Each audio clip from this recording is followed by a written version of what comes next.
오늘부터 기독교 베이직 5주 예정인데 첫 번째 시간입니다. 기독교 베이직의 내용은 그러니까 학습 문답으로 우리가 이미 성도님들이 접하셨던 내용들인데, 그리고 오늘은 학습 문답의 1번부터 이제 12번까지 내용을 살펴보고자 합니다. 이 학습 문답의 내용들은 우리 기독교 신앙이 무엇인지 이보다 더 짧게 요약하기 힘든 그런 아주 이 보석과도 같은 물음들로 구성되어 있습니다. 먼저 제1장은 학습 문답자의 자격과 사람의 목적인데, 학습 문답을 시작하면서 두 가지를 묻고 있는 것이죠. 1장 제목에 이미 나와 있듯이 학습 문답자의 자격에 대하여, 또 한 가지는 사람의 목적에 대하여, 이 두 가지를 가르치는 것으로 학습을 시작하는데, 이 두 물음은 우리가 믿는 기독교 신앙의 가장 근본 특성이 무엇인지를 가르쳐주고 있습니다. 우리 기독교 신앙의 근본 특성은 불교라든지 유교라든지 다른 종교의 신앙과 특성이 다른데, 어떤 면에서 그 신앙이 다를까? 이제 두 가지를 알 수 있는 것이죠. 먼저 문답 1번을 보면 학습은 누가 받을 수 있습니까? 라고 묻고 세 가지의 자격을 말하는데, 교회 출석한 지 6개월 이상이 되어야 되고, 또 예수 믿는 자여야 되고, 만 14세 이상이 되어야 한다라고 되어 있는데, 사실 두 번째 하나면 학습받기에 충분한 건 아닐까요?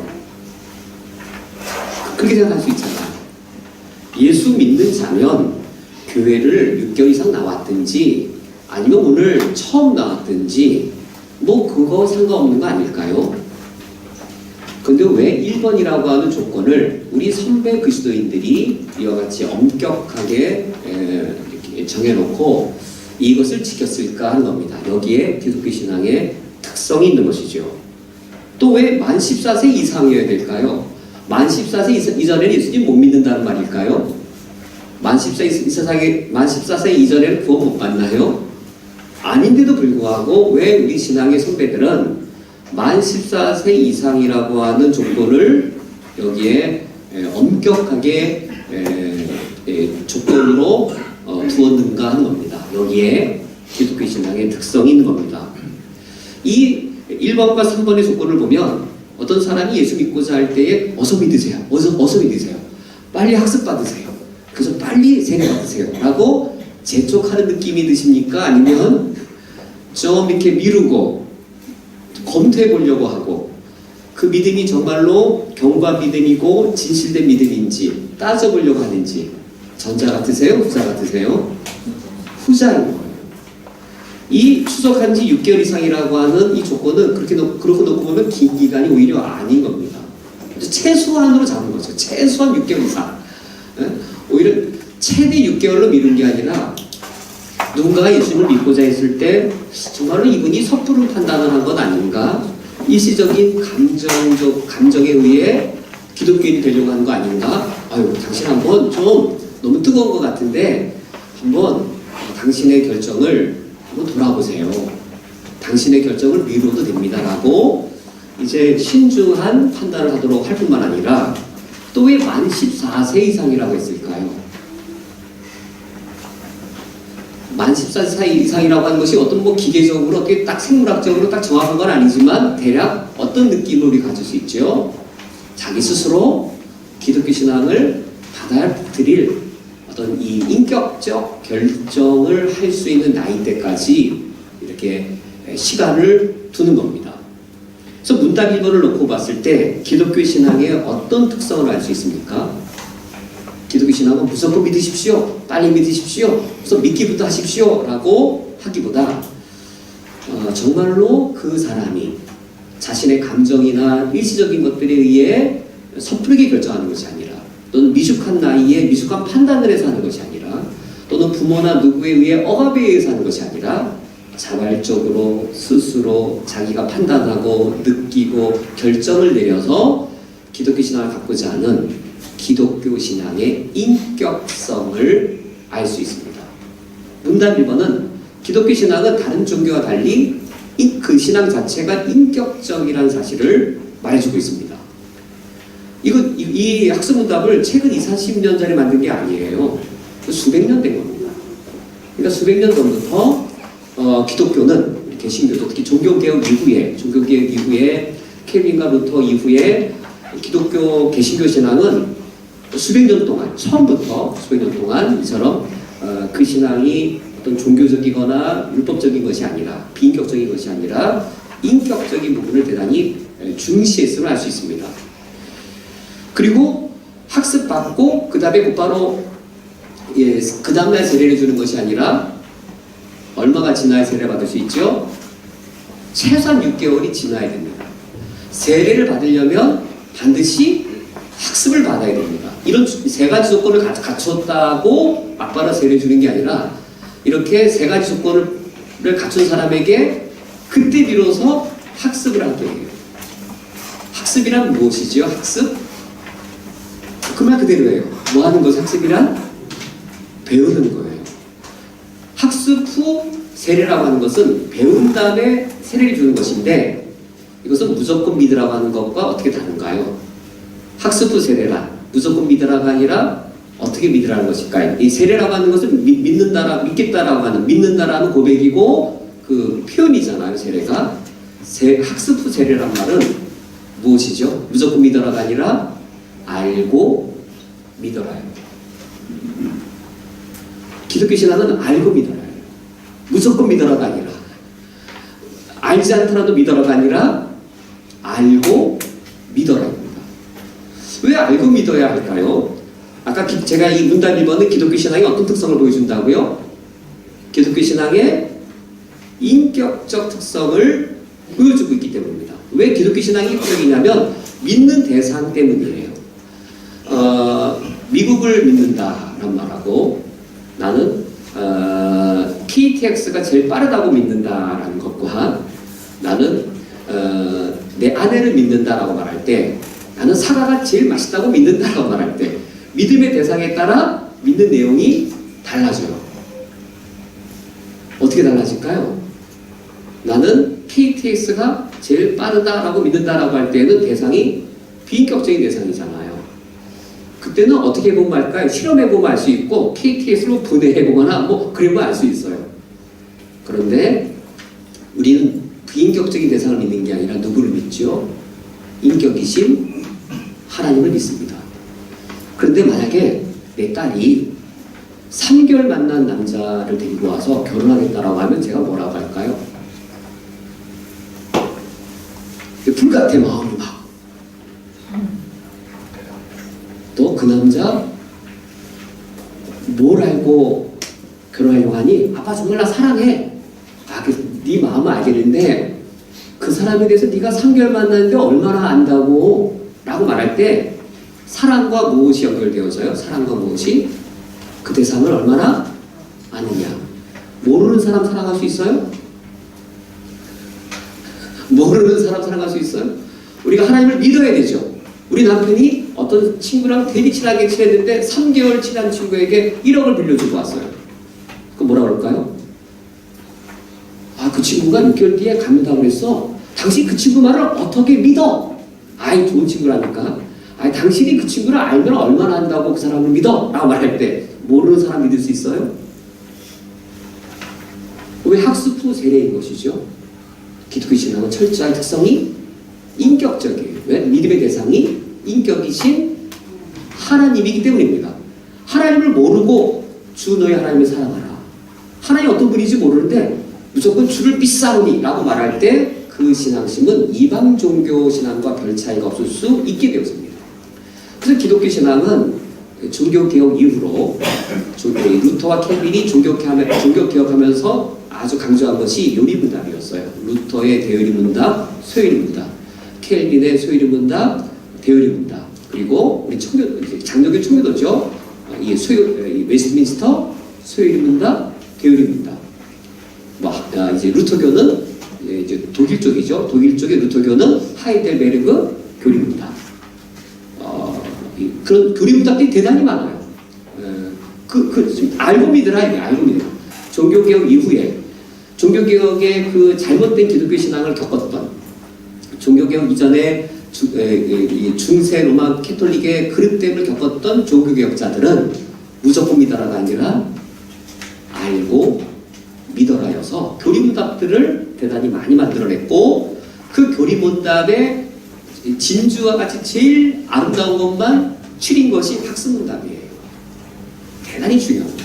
문답 1번에서는 기독교 신앙은 대단히 인격적이라는 걸 알 수 있고, 그리고 이제 두 번째 문답 2번은 사람의 제일 되는 목적은 무엇입니까?를 묻습니다. 지금 누구에게 이걸 묻는 거예요? 장로님에게 물어요? 중직자에게 물어요? 누구에게 물어요? 이제 기독교 신앙을 가지려고 처음 찾아오는 사람에게 이 사실부터 물어요. 사람의 제일 되는 목적은 무엇입니까? 다르게 말하면 삶의 목적이 무엇입니까? 당신이 기독교인이 되려고 하는데, 당신이 기독교인이 된다는 것은 무엇이 바뀐다는 것을 미리 말하는 걸까요? 당신이 기독교인이 된다는 것은 금요일마다 교회 나와야 됩니다를, 그런 변화를 가르쳐주는 게 아니라, 당신이 기독교인이 된다는 것은 11절 내야 된다는 그걸 가르쳐주는 게 아니라, 기독교인이 된다는 것은 그 이전과 이후가 무엇이 근본적으로 바뀌는 것이 제 핵심이라는 거예요. 삶의 목적인 거예요. 당신이 지금 쿠웨이트 연합교회에 접을 드시면서 예수를 믿고자 하는데 그게 뭔지 아세요?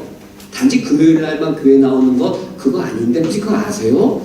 예수를 믿겠다는 것이 당신의 삶에 어떤 변화가 일어나는 것인지 알고 그 부담감을 기꺼이 감당하고 예수님 믿겠다는 겁니까? 예요. 그것이 뭐냐면 삶의 목적의 변화인 겁니다. 어떤 삶의 목적이 변화되게 되냐면 문답 2에 두 가지가 있죠. 하나님을 영화롭게 하는 것과 영원토록 그를 즐거워하는 것입니다. 과거에는 어떻게 살았을까요? 과거의 삶의 목적은요. 누굴 영화롭게 하는 삶을 위해서 왔을까요? 내 자신을 영화롭게 하기 위해 살아왔었잖아요. 그렇죠? 빨리 승진도 하고 싶고 과에서 수석도 하고 싶고 그런 거 이제 얼마나 자랑스러워요. 과거는 사실 많은 사람들이 나를 영화롭게 하는 삶을 살고자 했었고, 영원토록 뭘 즐거워하기 원했을까요? 내가 성취한 것들을 즐거워하면서 이 영어 번역으로 인조이로 되어 있거든요. 이걸 즐거워하며로 번역했는데, 내가 성취한 것들을 인조이하면서 살고자 하는 것이 삶의 목적이었는데, 당신이 지금 예수를 믿고자 하는데 그것이 무슨 의미인지 아십니까? 당신이 이제껏 살아왔던 삶의 목적이 근본적으로 변화되어져서 하나님을 영화롭게 하는 삶을 사는 것이며, 하나님 그분의 존재를 즐거워하기 위해서 살아가는 것입니다 라고 말하는 겁니다. 왜 이것을 요구하냐면 우리가 예수를 믿었을 때의 우리 내면의 가장 근본적 변화 때문입니다. 제가 이제 26, 7, 8쯤에 제가 개인적으로 예수님을 영접한 것 같아요. 교회 다닌 건 모태신앙이긴 한데, 내가 개인적으로 예수님을 사랑하게 되고 예수님을 나의 구주로 내가 주인됨을 고백하고 영접한 것은 25, 6, 7 그 상간쯤인데, 제가 이제 제 방에 이렇게 누워서 어느 날 이렇게 보니까 제 방 앞에 이렇게 제 방에 책들이 꽂혀 있더라고요. 근데 제가 그 책들을 사려고 고생을 했었어요. 밥을 많이 굶었었어요. 밥 굶고 책들을 많이 샀거든요. 근데 누워있으면서 그 책이 다 헛되다고 느껴지더라고요. 야, 내가 저 책을 읽는 동안, 내가 칼 마르크스를 읽는 동안 내가 로마서를 더 공부할 걸, 내가 생산성 연구하는 책을 읽는 것 대신에 내가 구원론을 더 공부할 걸. 그러니까 지금 뭐가 헛되게 느껴지는 거예요? 무엇이? 하나님과 관련 없는 게 너무 헛되게 느껴지는 거예요. 나중에 생각하니까 다 위기 되더라고요. 나중에는 그 순간에는 하나님하고 상관없으면 시간도 너무 아깝고 별 의미를 못 찾겠어요. 그러니까 흥이 안 나고 재미가 안 느껴지는 거예요. 근데 하나님하고 관련만 된다면 막 기뻐. 막 교회 가서 살고 싶어. 하나님하고 관련만 된다면 열심히 뭐 하고 싶어요. 왜 그렇게 된 거죠? 어떤 분이 만약에 피아노 학원 원장 선생님이라면 예수님 믿기 전에는 내가 학원 피아노 원장 돼서 뭐 하겠다 했다가 예수님 믿고 나면은 목사님 혹시 교회 반주할 자리가 없을까요? 이제 뭐 그런 분들 계시잖아요. 왜요? 뭔가 하나님하고 관련돼야만 내가 살아갈 의미와 가치와 기쁨들이 거기에 있는 거예요. 이거 누가 가르쳐줘서 알아요? 좀 누가 가르쳐줘서가 안 게 아니라 우리 모두가 다 어떻게 하는 것이죠? 예수님 믿고 구원받으면 영적 본능으로 알게 되는 거예요. 하나님을 위해 살고 싶고 하나님을 영화롭게 하고 싶고 하나님을 즐기고 싶고 그거와 관련이 많이 될수록 너무 기쁘고 이 삶의 목적에 근본적 변화가 우리에게 있는데 학습을 받으러 처음 기독교 신앙을 살고자 오는 사람에게 이 부담스러운 요구를 먼저 하는 겁니다. 이게 출발점이에요. 이게 출발점인 것이죠. 이렇게 두 가지를 묻고 나서 그렇게 하겠습니다라고 다짐을 하면 이제 문답 3번부터 이제 가르쳐 주는 겁니다. 이제 문답 3번이 이제 그 장 제목으로는 제2장 성경은 무슨 책입니까? 인데 이게 교리 문답은요 순서가 중요해요.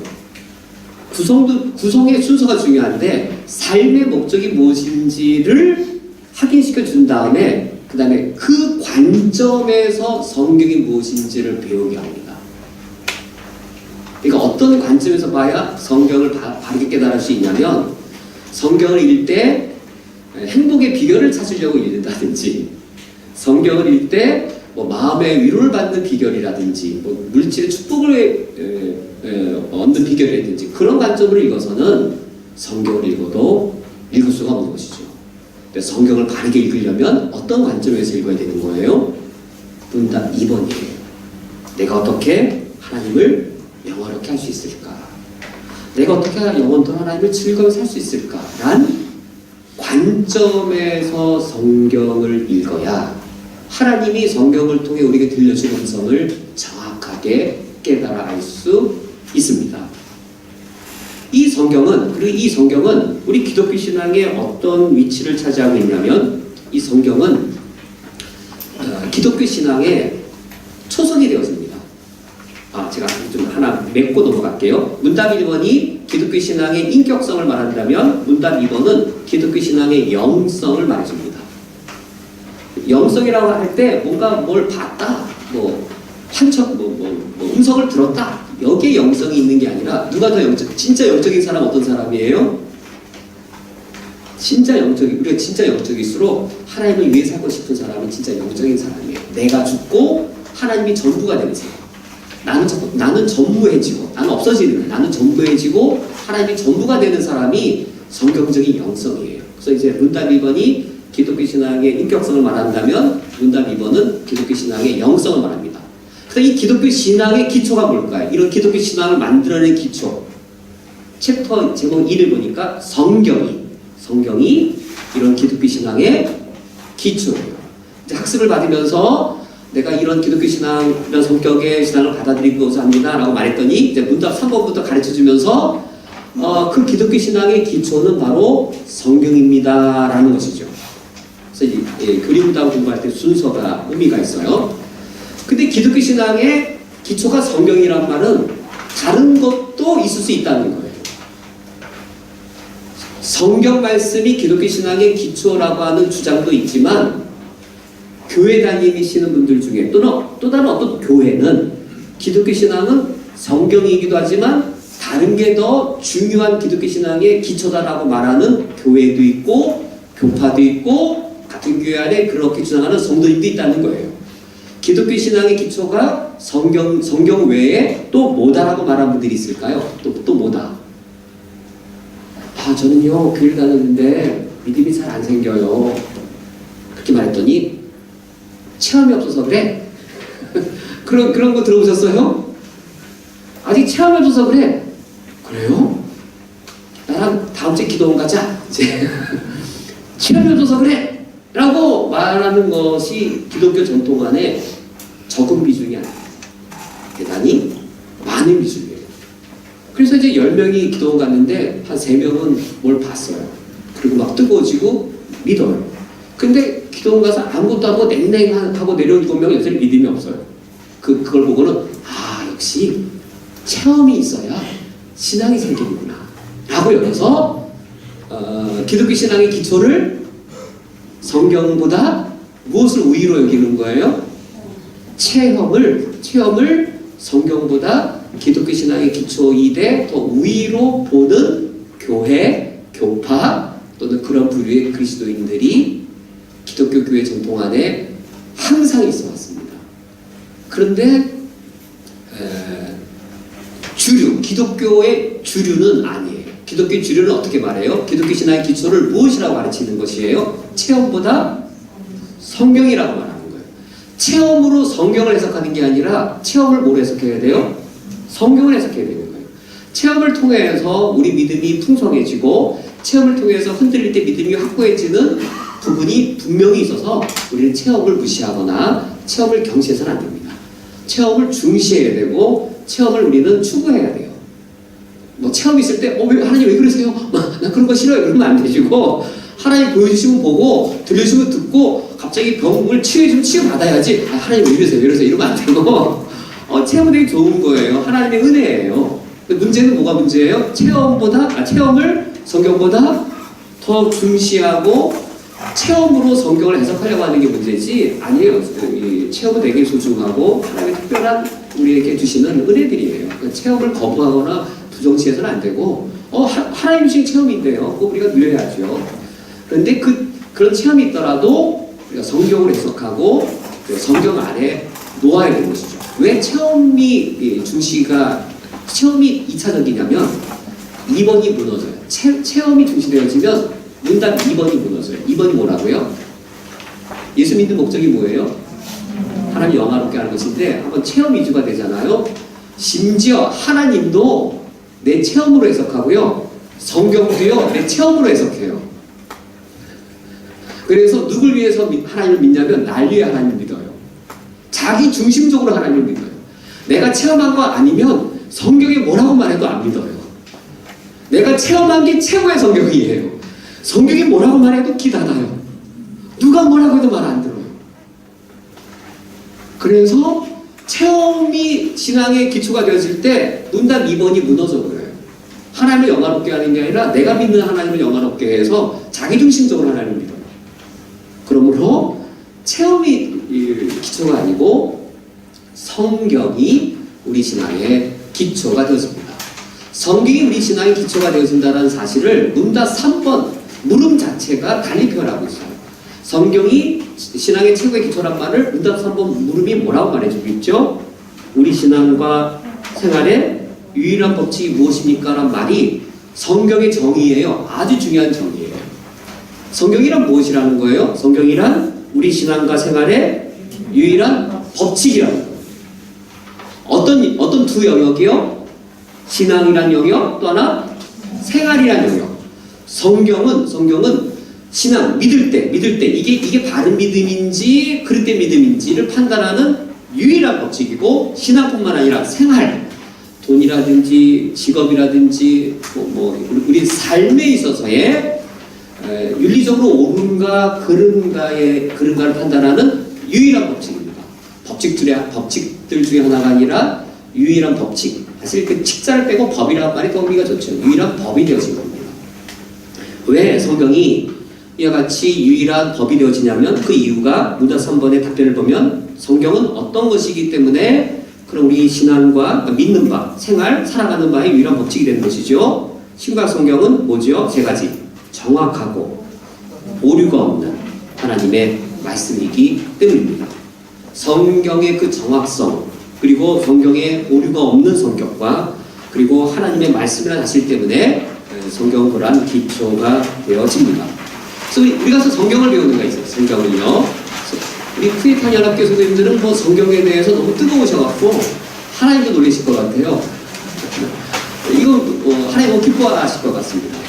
그럼 이제 문답 4번과 5번 이 우리 신앙의 유일한 기초인 성경은 과연 어떤 책인가예요. 성경은 사실 우리 요즘은 편집 기술이 뛰어나서 이렇게 한 권으로 이렇게 있었지만 과거에 구약 시대에 예수님 시대만 하더라도 그때 구약 39권밖에 없었겠죠. 성경을 가져와라. 그럼 어떻게 했을까요? 예레미야 하나 이렇게 엄청난 거 메고 온 거죠. 이렇게 아마 한 권이 아니었을 거예요. 예레미야 같이 66페이지 66장짜리는 예레미야 여러 권이었을 것 같아요. 구약 성경 전체를 갖고 있는 개인은 거의 없었습니다. 구약 성경 전체는 큰 무슨 뭐 이렇게 회당 같은 데 가야 구약 성경 39권 전체가 있거나 뭐 도서관 같은 데 가야 그게 있는 것이지, 웬만한 부자가 아니면 그 어마어마하게 비싼 뭐 창세기 이만 하더라도 그 뭐 파피루스나 양피스로 썼으면 얼마나 크겠어요. 그 어마어마한 그 성경들. 그런데 그거를 이렇게 묶었습니다. 묶으면서 이름을 붙였죠. 오래전에 쓰여졌던 39권의 이름을 구약이라고 이름을 짓고, 예수님 오기 이전에, 예수님 오신 이후에 오신 그 개별적인 27권의 그 책들은 묶어서 이름을 누군가가 신약이라고 이름을 지었어요. 처음부터 있었던 것은 아니죠. 정경 형성 과정이라는 것을 거치면서 우리 선배 그리스도인들이 예수님 오기 이전에 쓰여진 성경은 구약, 그 이유는 신약이라고 이름을 붙였습니다. 그 이름을 붙인 것에 거기에 뭔가 공통된 것들이 있는 것이죠. 39권의 공통점, 27권의 공통점을 찾아내서 구약이라고 이름을 묶어버리고 신약이라고 이름을 묶어버렸는데, 그게 뭘까요? 구자, 뭐죠? 한자어로 옛 것이잖아요. 옛 뭘까? 옛 언약. 신약은요, 새 언약이에요. 성경은 어떤 책인가? 언약의 책이에요. 그래서 구약에서 예수님 오시기 이전에 옛 언약이 있었고, 옛 언약에 상대되어지게 옛 것이니까 새 것이 있는 것이죠. 처음 주어진 것을 옛 언약이라고 말하고, 처음 주어진 것 이후에 두 번째로 주어진 것을 새 언약이라고 이렇게 말하는 것을 봤을 때, 아, 성경은 언약이라고 하는 큰 특성을 갖고 있고, 언약이라고 하는 특성은 창세기서부터 요한계시록까지 하나로 꿰뚫고 있는 아주 가장 큰 흐름이다라는 것을 알 수 있습니다. 그 언약이라고 했을 때 언약 당사자가 둘이 있는 것이죠. 언약 당사자 중에 한 당사자는 우리예요. 우리가 언약 당사자예요. 그러니까 우리가 읽는 거죠. 내가 언약 맺은 거 아니면 읽을 필요가 없잖아요. 이 언약서는 당사자가 나예요. 우리가 누구랑 언약을 맺었을까요? 하나님인 겁니다. 하나님과 우리 사이에 언약이 체결되었는데, 그럼 우리가 이 언약을 쓴 적이 있어요? 이 언약서를요? 쓴 적이 없죠? 누가 쓰셨어요? 하나님 혼자 쓰셨어요. 성경에 우리의 언약이라고 되어 있지 않고 하나님이 나의 언약이라고 항상 얘기하세요. 나의 언약. 하나님이 일방적으로 언약하셨어요. 근데 우리와 언약하셨어요. 근데 우리 언약이라고 안 돼 있어요. 이거 항상 나의 언약이라고 되어 있어요. 하나님이 언약을 우리와 체결하셨고, 그 언약을 하나님이 쓰셨기 때문에 성경의 저자는 하나님이십니다. 그래서 문답 5번에 성경은 누가 기록하였습니까? 하나님께서 특별히 선택하신 사람들이 성령의 감동으로 기록하였습니다. 라는 말을 보면, 사람들이 기록했기 때문에 기록한 사람을 한자로 뭐랄까요? 기록한 사람, 두자로 말하면 기자예요. 기자. 성경을 기록한 사람은 기자예요. 그러니까 마태복음은 마태가 쓴 거니까 마태가 저자가 아니라 기자인 것이죠. 라이터죠. 라이터. 쓴 사람, 라이터. 저자는 누구일까요? 하나님이신 것이죠. 하나님이 기자로 이렇게 쓰는 역할을 한 사람들을 통해 참된 저자는 하나님이십니다. 그리고 이 언약 안에 어떤 내용들이 담겨져 있는가? 제가 이제 학습문답을 5번에 나눠서 하려고 해보니까 양이 너무 많아서 요번에 5번으로 나눠 할 때는 제가 좀 더 간략하게 하고 나중에 자세할 시간 다시 한번 잡아야 되겠더라고요. 5번을 하니까 너무 양이 많아서 간략하게 넘어가도 양해해 주시기 바랍니다. 문답 6번과 7번은 그 옛 언약인 구약에 대해, 문답 7번은 새 언약인 신약에 대해 어떤 내용이 여기 담겨져 있는지를 아주 요약적으로 잘 말해주고 있습니다. 구약에 기록된 옛 언약은 이제 뭔가 처음 주어진 언약이잖아요. 처음 주신 건데 이 옛 언약은 또 다른 이름이 모세 언약이에요. 또 다른 이름이 시내 언약이에요. 그러니까 성경으로 따지면 어디일까요? 출애굽기예요. 출애굽기에 모세가 이스라엘 백성들을 애굽에서 구원한 다음에 시내 광야까지 갔죠. 그래서 시내 광야에 1년 머물면서 하나님과 이스라엘 백성이 언약을 체결합니다. 언약 체결하면서 하나님이 이스라엘 백성들에게 십계명도 주시고 그리고 율법을 주십니다. 이것을 이게 처음 하나님과 이스라엘 백성이 언약을 맺은 거예요. 처음 맺은 이 언약을 이제 옛 언약이라고 일컫게 되고 또 다른 이름이 모세 언약, 모세 율법 또는 시내 언약 이런 또 다른 이름으로도 이제 불려지게 됩니다. 이 옛 언약은 모형이었어요. 이 하나님과 우리 사이의 언약이 어떤 관계일까요? 저랑 제 아내가 어떤 언약을 맺은지 혹시 아세요? 친구 언약을 맺었을까요? 친구처럼 보이세요? 결혼이라는 언약이니까 관계가 남편과 아내이겠죠. 하나님과 우리 사이에는 어떤 언약일까요? 그 언약을 맺은 다음에 이스라엘이 하나님을 누구라고 부를까요? 이스라엘 하나님을 또 하나님 이스라엘 백성을 누구라고 부를까요? 이 세계가 다 내게 속하였나니 너희가 내 말을 잘 듣고 내 언약을 지키면 출애굽기 19장 너희들이 내 소유가 되고 지세상 나라가 되며 거룩한 백성이 되리라. 그래서 이 언약을 체결하고 나면 여호와 하나님은 이스라엘의 왕이 되시고 이스라엘은 그 하나님 나라의 백성이 되는 언약 체결이었어요. 옛 언약은 하나님이 왕이 되시고 애굽에서 구원해내신 이스라엘이 백성이 되는 언약 체결인데 고대 국가나 현대 국가가 형성되려면 3요소가 있죠. 주권, 영토, 백성인데 고대 국가는 이 주권을 뭐라고 말해야 될까요? 왕권이죠. 왕권, 영토, 백성이에요. 그래서 주권, 하나님이 율법을 반포하면서 십계명을 지키라고 하면서 왕권을 세우시는 거죠. 하나님이. 그리고 이제 언약 체결하면서 이스라엘 백성에게 넌 내 소유다. 백성 삼으셨어요. 이제 뭐만 있으면 되어요? 땅. 그래서 어디로 가요? 가나안 땅 들어가요. 가나안 땅 들어가면 땅 분배하면 이제 하나님 나라가 세워지는 거예요. 가나안 땅이라는 그 한복판에 하나님이 왕이 되시고 이스라엘 하나님의 백성 되어 하나님의 통치가 임하는 그 가나안 땅 안에 하나님 나라가 이스라엘 나라로서 세워지게 되는 것이죠. 이것은 모형이었어요. 이 자체가 진짜가 아니고 이 자체가 실체가 아니고 이것은 실체를 엿보게 해주는 그림자였어요. 하나님 나라가 어떠한 것인지를 미리 엿보게 해주는 그림자였어요.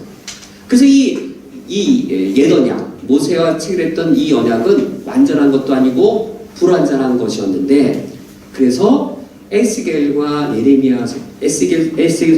예레미야 선지자가 새 언약이라는 표현을 쓰면서 메시아가 오시면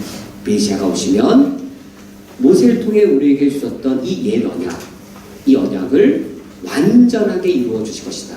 새 언약을 이루실 새 언약을 완전하게 이루어서 하나님 나라를 완전하게 이룰 메시아가 오실 것이다라고 이 예레미야 선지자가 예언을 하고 에스겔 선지자가 예언하게 됩니다. 그래서 메시아가 오면 하나님 백성을 구출해내고 하나님 나라를 이루게 되는 것이죠. 그래서 예수님의 첫 번째 설교가 회개하라 하나님 나라 갖고 왔다라는 설교였고 뿐만 아니라 예수님께서 성만찬을 하시면서 최후의 만찬을 하시면서 포도주를 돌리시면서 이는 많은 사람들의 죄사함을 위하여 흘리는 나의 피 새 언약의 피니라라고 말하셔서 최후의 만찬에 에스겔이 말했던 새 언약, 예레미야가 말했던 새 언약이라는 그 말을 거기에 인용해 옵니다. 그래서 예수님은 그 하나님의 나라를 이루는 그 새 언약을 이루시기에 오셨습니다. 이런 내용들이 문답 6번과 7번 안에 이제 담겨져 있습니다. 또 문답 8번을 보시면 그러면 성경을 어떻게 읽어야 할까요? 야, 이제 이게 설명 듣고 나니까 성경을 어떻게 읽어야 될지가 복잡해지셨죠?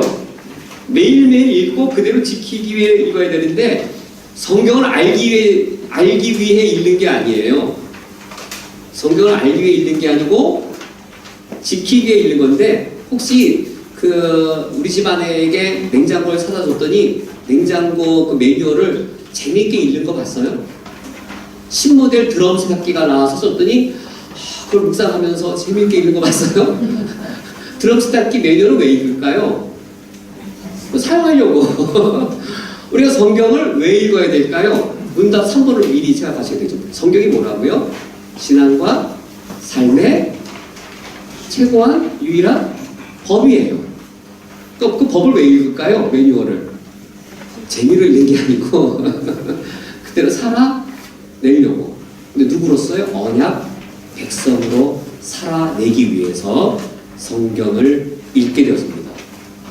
그러면 그 다음에 3장은 하나님은 누구이십니까? 근데 교리문답은 순서가 중요하다 했죠. 2장은 뭐야? 2장은 뭘 다룬 것이죠? 성경을 다룬 다음에 3장에서 하나님을 다룬 겁니다. 성경을 어떻게 읽어야 합니까? 라고 묻고 성경을 지키기 위해 읽어야 된다라고 말하고 3장에서 하나님은 누구이십니까? 라고 묻습니다. 왜 그럴까요? 이거예요. 왜 그럴까? 성경을 읽는 이유는 우리가 하나님의 법을 잘 지키기 위해서 우리가 성경을 읽습니다. 그럼 이제 어떻게 하면 하나님의 법을 잘 지킬 수 있는지 한번 제가 이제 여쭤볼게요. 이를테면 성경을 읽었더니 4계명을 읽었어요. 4계명이 무엇인지 아시죠? 안식일을 거룩히 지키라라고 하는 그 법을 이제 읽었어요. 그럼 이제 그건 알려고 4계명을 읽은 게 아니라 지키려고 읽은 거잖아요. 그 4계명을 어떻게 잘 지킬 수 있을까요? 라고 물었더니 이제 바리새인에게 가서 물었어요. 그 바리새인은 뭐라고 답변해 줄까요? 4계명을 잘 지키려면 바리새인은 이렇게 얘기할 겁니다. 바리새인들은요, 안식일날 걸어갈 수 있는 그 거리를 이제 한 1km 이내로 정했어요. 그러니까 이제 안식일을 범하지 않으려면 이렇게 1km 되게 직전에 이렇게 앉아야 돼요. 한 번에 앉았다가 쉬어야 돼요. 그리고 또 이렇게 가다가 또 쉬어야 돼요. 쉬었다가 가는 거는 위반이 아니에요. 그리고 잉크도 철자 몇 개 쓸 수 있는 분량의 잉크. 그리고 이제 끈도 뭐 몇 미터짜리 이상. 그 이상이 되면 노동이라는 거예요. 그런 수백 가지를 만들어 놨대요. 그러니까 4계명을 지키기 위해서 무엇을 가르치는 걸까요? 바리새인들은 엄청나게 철저하고 까다로운 율법 조항을 가르칩니다. 우리가 성경을 잘 지키려면 철저한 율법 조항을 잘 배우면 성경을 잘 지킬 수 있을까요? 제 집이 너무 막연한가요? 제가 어릴 적만 하더라도 주일날에 돈을 쓰면 안 됐어요. 제가 어릴 적만 하더라도 그런 분위기도 컸는데 제가 저보다 더 어르신 선배들, 우리 장로님들, 어르신 장로님들이 어릴 적, 아주 우리 한국 아주 초기 고신 분위기였을 때 그때의 이야기를 내가 들었는데, 이제 어떤 분이 한 주간 너무 바빠갖고 이제 분주하게 살다가 머리가 되게 긴데 이게 내 이 긴 머리를 하고 교회를 가려니 하나님 앞에 불경스럽고, 그때 딱 시간을 보니까 밤 11시 반인 거예요. 머리 깎으러 갈까요 말까요? 그래서 막 갔더니 이발소문이 잠긴 거예요. 막 두드려서 한 11시 한 40분쯤에 이제 이발사가 이제 자다가 일어나고 뜬 눈으로 하고 이제 뭐 이렇게 불도 켜고 물도 끓이고 이제 면도 이렇게 막 하고 빨리 서둘러 깎아줘야 되는데 머리를 반만 딱 깎았는데 12시가 딱 됐어요. 머리를 반 깎았는데 이 사람도 서둘러 깎지. 뭐 졸리다 일어나서 뭐 그냥 물 끓이고 물 안 끓여도 되는데 뭐 면도 하게 어떻게 될까요? 그냥 반만 깎은 상태로 그 다음날 이제 교회 와서 예배를 드렸습니다. 이거 정말로 성경을 삶의 유일한 법칙으로 잘 지킨 걸까요? 왜 아닐까요? 율법을 가르쳐서, 그러니까 성경을 가르쳐서, 율법을 가르쳐서 더 철저한 율법 조항을 배웠으면 하나님을 잘 지키는 법을 오히려 모를 수 있게 되었습니다. 그게 율법주의예요. 바리새인의 율법주의예요. 마태복음, 마가복음 예수님이 대단히 책망하시잖아요. 율법을 가르쳐서 율법 조항들을 엄밀하게 만들어서 지키게 하면 오히려 하나님을 잘 지키는 게 아니라 본래 동기는 그것일지 몰라도 오히려 모르게 되는 거예요. 오히려 율법을 가르쳐서 무엇을 배워야 하나님을 잘 섬길 수 있을까요? 율법을 가르쳐서 하나님을 가르쳐야 돼요. 이를테면 4계명을 가르쳐서 천 가지 만 가지의 엄격한, 주일에는 돈을 써서는 안 된다, 머리 깎아서는 안 된다, 버스 타서는 안 된다, 그런 율법 조항을 천 가지 만 가지를 만드는 게 아니라 시간의 주인이신 하나님을 가르치는 거예요. 그러니까 율법을 가르쳐서 누구를 배워야 돼요? 하나님을 배워야 돼요. 5계명, 부모를 공경하라고 하는 것을 가르쳐서 부모를 공경하려면 월 얼마씩, 매월 몇만 원을 하나님께 부모님께 드리고 그런 걸 가르쳐서가 아니라 매일 아침마다 부모님에게 전화를 할 것이며 그런 걸 가르쳐서가 아니라 우리에게 생명의 주인이신 하나님, 그 생명의 은혜가 되시는 하나님을 가르쳐야 되는 것이죠.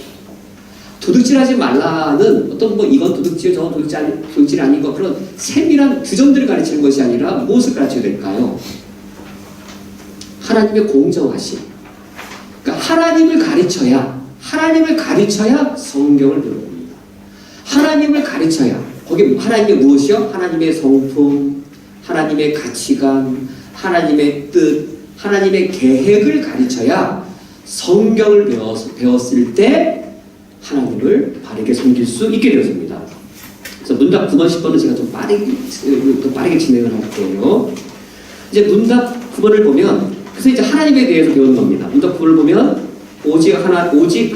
하나님은 몇 분이십니까? 오직 한 분이시며 삼위로 계십니다. 우리 이것을 삼위일체의 하나님이라고 말하는데, 하나님이 한 분이라고 하는 것은 세는 숫자를 말해요. 우리가 여기 우리 예배당에 오늘 예배드린 분 숫자를 셀 때 뭘 보고 세시는 줄 아세요? 몇 인격이 왔는지를 뭘 세면 몇 인격이 뭔지 아는 줄 아세요? 몸 숫자 세면은 몇 인격이 왔는지 셀 수 있어요. 저 뒤에서 우리 누군가가 우리 몸 셌어요. 몸 숫자를. 모르시죠? 오늘 금요예배 몇 인격이 왔는지를 우리 몸의 숫자를 세면 인격의 숫자가 나와요. 왜요? 우리는 1인격의 한 몸이기 때문이에요. 1인격 1체예요. 1위 1체. 우리 사람은 위격이란 말의 또 다른 말이 인격이에요.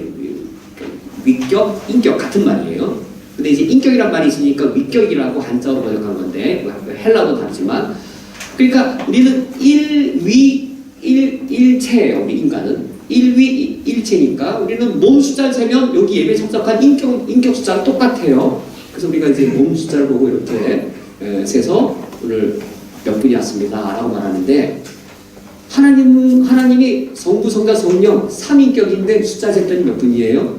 몸이 하나이다. 그런 의미에서 일체예요. 이렇게 셀 때는 한 분인데 인격이 세 분이어서 우리가 그분을 알 수가 없어요. 그러면 왜 하나님이 한 분이신가인 거는, 그것은 창조주 이심에서 근거한 것이었어요. 창조주 이심에서 하나님은 한 분이에요. 하나님이 모든 세상을 창조했다면 하나님은 한 분일 수밖에 없어요. 그래서 여기 그 문답 9번의 1번 오직 한 분이시며 라는 이 사실은 여호와 유일신 신앙이어서 구약 성경의 최고 교리였습니다. 하나님은 오직 한 분이 있다는 말은 하나님은 오직 한 분이시니, 그 쉐마죠. 신명기 6장에 하나님은 오직 한 분이시니 쉐마. 여호와 유일신 신앙은 구약 성경의 최고 교리였어요. 구약 성경 안에서는 삼위일체 하나님에 대한 명백한 선언이 없었어요. 그런데 문답 9번의 두 번째, 삼위로 계신다는 사실은 언제 드러나게 되었냐면 신약 성경에 와서 예수님이 나도 하나님의 아들이어서 나도 하나님이다라고 말함으로, 아니 하나님은 한 분인데 하나님 외에 예수님 자신도 하나님이신 거예요. 하나님의 아들이기 때문에. 그래서 신약 성경을 통하여 삼위일체 신앙 고백이 가능하게 되었습니다. 그래서 문답 10번에 삼위 하나님 누구이십니까? 삼위는 성부, 성자, 성령이신데 권능과 영광이 동일하십니다. 권능과 영광이 동일하다는 말은 성부, 성자, 성령이 동일 인물이 아니라 동등한 인물이심을 말합니다. 동일 인물이 아니고 동등하신 분이신 것이죠. 그래서 그 요한복음 1장에 보면 태초에 말씀이 계시니라. 여기 요한복음 1장의 태초의 말씀은 예수님을 말하죠. 이 말씀이 하나님과 함께 계셨다라고 말하는데, 하나님과 함께 계심으로 예수님과 하나님은 동일 인물일 수가 있나요? 말씀이 하나님과 함께 있다는 말은 예수님이 하나님과 동일 인물일 수 없습니다. 함께 있어야 되니까. 두 분은 어떤 관계예요? 서로 독립된 분이고 구분되어지신 분이신 거죠. 함께 하려면. 그런데 이 말씀은 곧 하나님이시니라라고 말하여서 예수님의 영광과 이 권능에 있어서는 동일함을 말합니다. 이런 삼위일체 신앙이 왜 의미가 있는가? 이거예요. 아까 일체, 하나님의 한 분이신 것은 무엇에 근거한다고요? 창조주 되심이에요. 근데 창조주 하나님이실 때도 여호와 유일신 신앙이 최고의 신앙이었는데, 그런데 예수님이 오셔서 삼위 하나님이신 것이 드러나므로 창조주가 구원주 되신 것이 드러나게 되었습니다. 너무 제가 요약적으로 말씀드렸는데, 구약 성경에 하나님 한 분이신 것은 창조의 근거예요. 창조.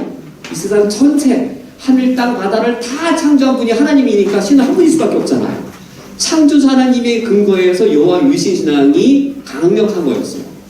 그런데 성부, 성자, 성령 하나님의 삼위에 의하여 우리 구원이 가능해진 거였어요. 신약시대에 드러난 것이에요.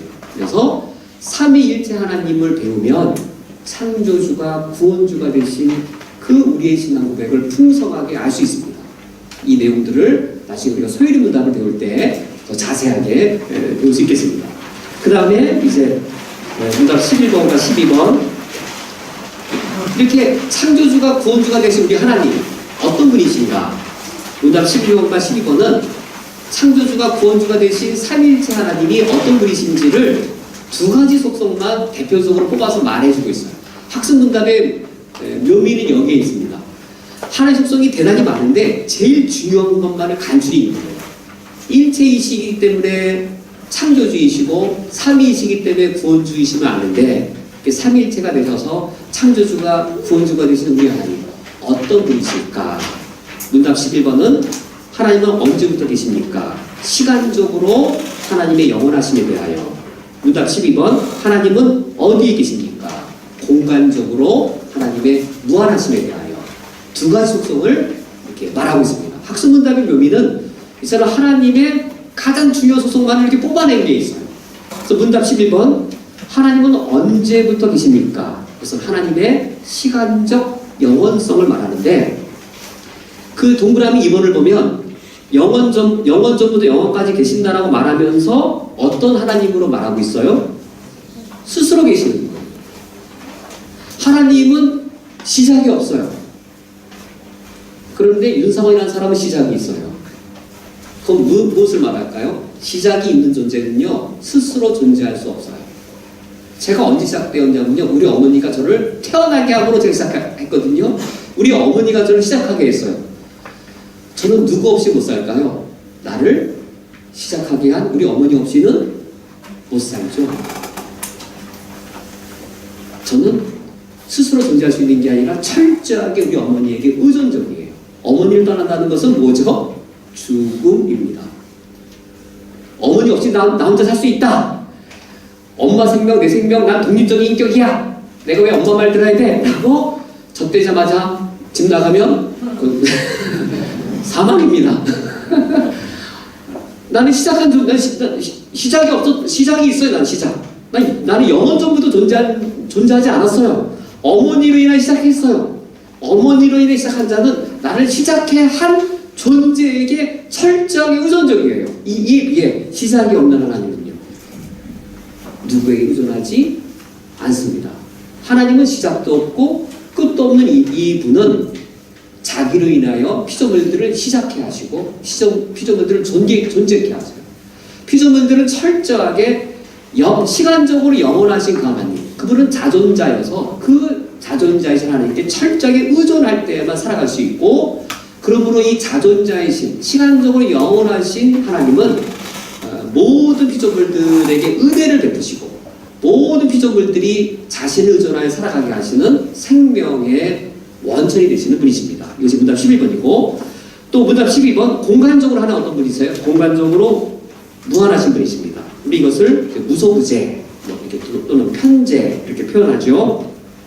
문답 12번에서는 하나님은 계시지 않는 곳이 없으십니다 라는 이 말은 어떤 의미일까요? 지하에 와도 하나님이 있고 우리가 1층에 와도 하나님이 있고 과연 그런 의미인가? 시편 139편은 이것을 시적으로 이렇게 표현했습니다. 내가 주의 영을 떠나 어디로 가며 주의 앞에서 어디로 피하리이까? 아무리 피해 다녀도 하나님이 다 거기 계신다는 그런 시적인 표현이죠. 어디로 도망을 갔냐면 가장 높은 곳이 하늘로. 가장 높은 곳에 갔는데도 내가 하늘로 올라갈지라도 거기 계시며, 그러니까 가장 낮은 곳으로 한번 반대로 도망가 봤어요. 가장 낮은 곳이 어디냐면 수월이죠. 수월에 내 자리를 펼치라도 하나님 거기 계십니다.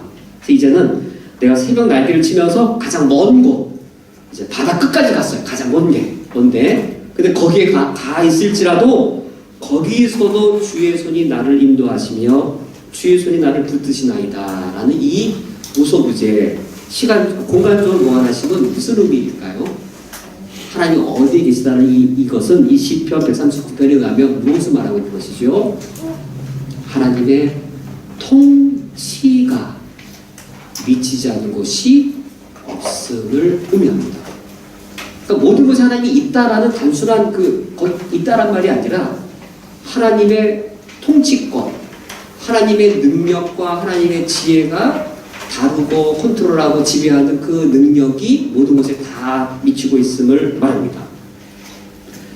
이러한 하나님의 시간적으로 영원하심, 이러한 하나님의 공간적으로 무한하심이 무엇으로 드러나게 되었냐면, 이 두 가지 속성은 창조주의 능력이에요. 창조주이시니까 시간적으로 영원합니다.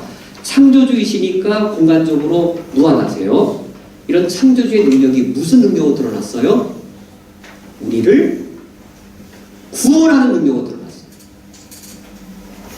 삼위일체, 여기 다 연결되는 거예요. 삼위일체, 창조주의 시간적으로 영원하심, 자존자 되심, 창조주 하나님의 공간적으로 무한하신 모든 것을 통치하심, 하늘 땅 바다 이 통치하심, 이 하나님의 무한하신 능력이 무슨 능력으로 구현되어졌어요? 나를 구원하신 구원주의 능력으로 드러났어요. 그러므로 우리는 어떻게 살아가야 될까요? 문답 2번으로 되돌아가는 거예요. 정말 이런 하나님 위해 살고 싶지 않으세요? 정말 이런 하나님을 즐겨 살고 싶으시지요? 그래서 이런 하나님을 알고 우리가 문답 2번의 고백을 더더욱 하게 되었습니다. 이제 오늘 말씀을 기억하면서 함께 기도하고 주기도 예배를 마치도록 하겠습니다. 우리가 말씀을